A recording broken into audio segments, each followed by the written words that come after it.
আমরা যে ঘটনার প্রেক্ষিতে আজকের ব্রিফিংটা এখানে বসেছি, সেই ব্রিফিং এর শর্ট একটা সিনাপসিস অলরেডি আমাদের ডিসি মিডিয়া তিনি বলে ফেলছেন।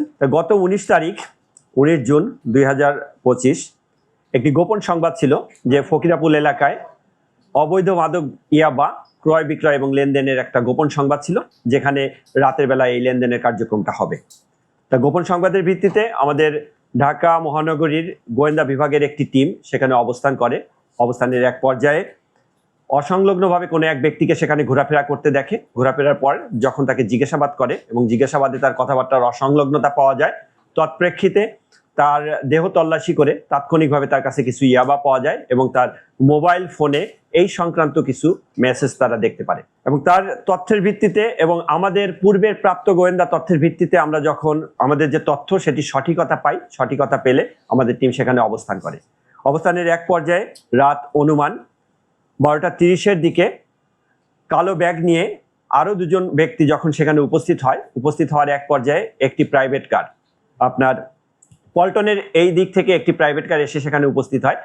ঘটনাস্থলটি ছিল মূলত আমাদের এটা ফকিরাপুলের যে ডিআইটি এক্সটেনশন রোড হোটেল আল সাহারা ভবনের যে প্রিন্স জেন্টস পার্লার সেটির সামনে।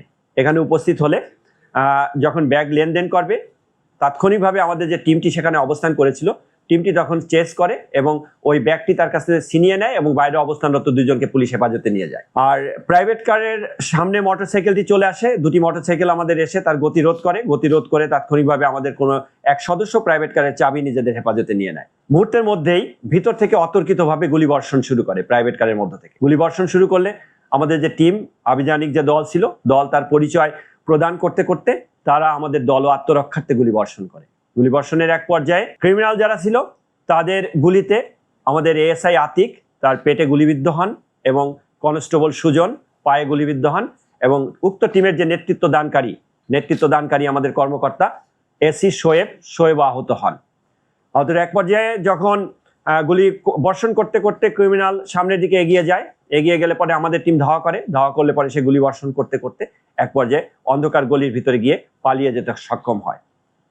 ঘটনাস্থল থেকে পরবর্তীতে প্রাইভেট কারটি তল্লাশি করে এবং ওই ব্যাগ তল্লাশি করে 9000 পিস ইয়াবা পায়। প্রাইভেট কারটি জব্দ করে আমরা আইনানুগ ব্যবস্থা নিই এবং ওই ঘটনাস্থল থেকে আটককৃত মোট তিনজনের নিকট থেকে আমরা গুলি বর্ষণকারী যে তার নাম পরিচয় এবং তার সঙ্গী অন্যজনের নাম পরিচয় আমরা জানতে পারি।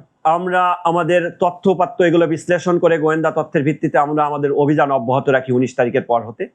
অভিযানের এক পর্যায়ে 26 তারিখে আমাদের কিছুটা সার্থকতা আসে, অর্থাৎ 26 তারিখে আমরা বিভিন্ন স্থানে অভিযান পরিচালনা করে আমরা তার চক্রের, অর্থাৎ যে ব্যক্তি গুলি করে তার নাম বাপ্পি, তার চক্রের কিছু সদস্যকে আমরা গ্রেপ্তার করতে সক্ষম হই। সেই চক্রের মধ্যে থেকে আমরা যেটা গ্রেপ্তার করি, নূর নবী অনিক নামে একজনকে গ্রেপ্তার করতে সক্ষম হই এবং অনিকের নিকট আমরা একটা 7.65 পিস্তল, 2টি ম্যাগাজিন, 14 রাউন্ড গুলি সহ তাকে আমরা আটক করি এবং তার সঙ্গীও জাহাঙ্গীর, ইকবাল, তারেক, আরমান সর্দার নামে আরো কতিপয় সন্ত্রাসীকে আমরা গ্রেপ্তার করি। সকলে এই বাপ্পি গ্রুপের সদস্য এবং তাদের নিকট থেকে অস্ত্র, গুলি, 4000 পিস ইয়াবা, 3টি মোটরসাইকেল এবং একটি স্টিলের চাকু আমরা উদ্ধার করে তাদের বিরুদ্ধে আইনানুগ ব্যবস্থা গ্রহণ করি এবং তাদের নিকট থেকে আমরা অতিরিক্ত তথ্য উপাত্ত এগুলি সংগ্রহ করি।